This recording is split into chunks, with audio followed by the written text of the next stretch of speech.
Meus queridos irmãos e irmãs, por razões de prolixidade, eu decidi ao fazer a meditação dos evangelhos a partir de agora, primeiro não fazer a leitura do evangelho, mas disponibilizar o evangelho escrito acima do áudio. E a segunda coisa seria não comentar o evangelho completo, mas apenas alguns fragmentos. Neste evangelho do sexto domingo da Páscoa, eu pretendo me deter simplesmente num versículo, que é o versículo 15. No versículo 15, Jesus diz o seguinte: se me amais, guardareis os meus mandamentos. É um versículo curto, e muito embora ele seja muito curto, um dos mais curtos versículos da Bíblia, ele condensa em si uma mensagem que é basilar para toda a vida cristã, que ela é fundamental, se torna fundamental para toda a vida cristã. Primeiramente, eu gostaria de chamar a sua atenção para o verbo amar. Infelizmente, na língua portuguesa, nós não podemos absorver a densidade, a profundidade da palavra utilizada por João ao escrever o seu evangelho, porque na língua que ele utilizou existia pelo menos 3 palavras para definir o amor. E essas 3 palavras, cada uma delas definia uma categoria de amor. Por exemplo, quando um grego queria expressar o amor entre um homem e uma mulher, eles usavam a palavra eros, que significa amor. Daí deu origem à palavra em português, a palavra erótico ou erótica, que foi uma redução do amor eros. Na verdade, o amor eros é um amor terno entre o homem e uma mulher, entre o marido e a esposa. O grego também tinha uma palavra própria para definir o amor entre amigos, por exemplo, philos ou philia. Também significa amor em grego, mas é um amor que significa a afeição que nós temos para com os nossos amigos, as pessoas mais próximas a nós, que temos um certo vínculo, mas não é um amor profundo, intenso. É um amor que, em certo sentido, ele é superficial. E existe uma terceira palavra em grego, que é o ágape. O agapau em grego significa amor também, só que nesse sentido este amor ele se diferencia da filia e do eros, porque ele é mais denso, ele é mais profundo. Não é um amor qualquer, não é um amor simplesmente entre dois amigos que nutrem certa simpatia um pelo outro, nem tampouco é um amor entre o marido e a sua esposa, muito embora tenha o seu valor, mas agapau ou ágape é um amor que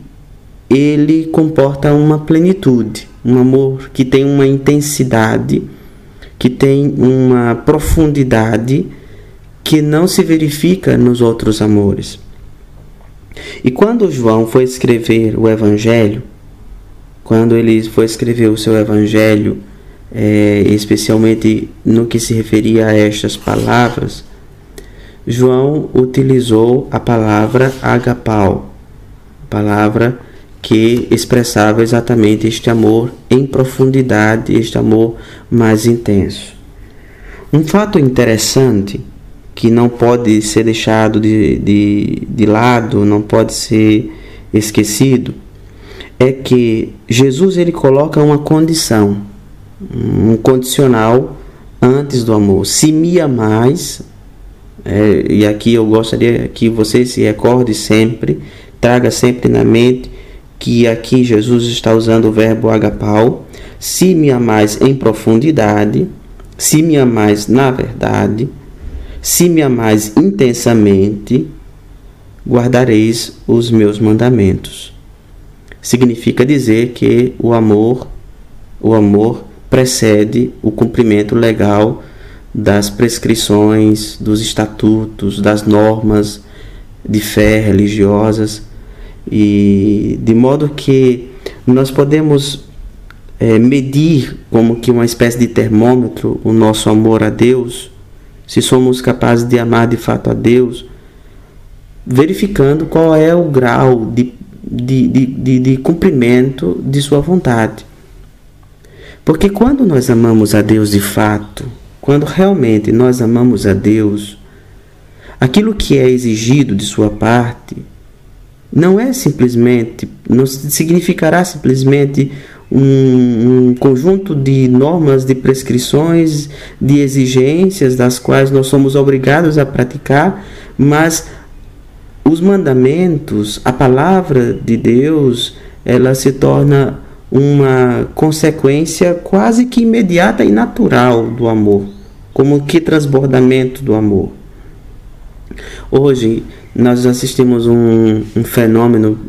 é muito frequente escutarmos as pessoas dizendo que a igreja precisa mudar o seu discurso, que é antiquado, que a igreja precisa mudar as suas cobranças, deixar de ser menos exigente, deixar de ser exigente, a igreja precisa adequar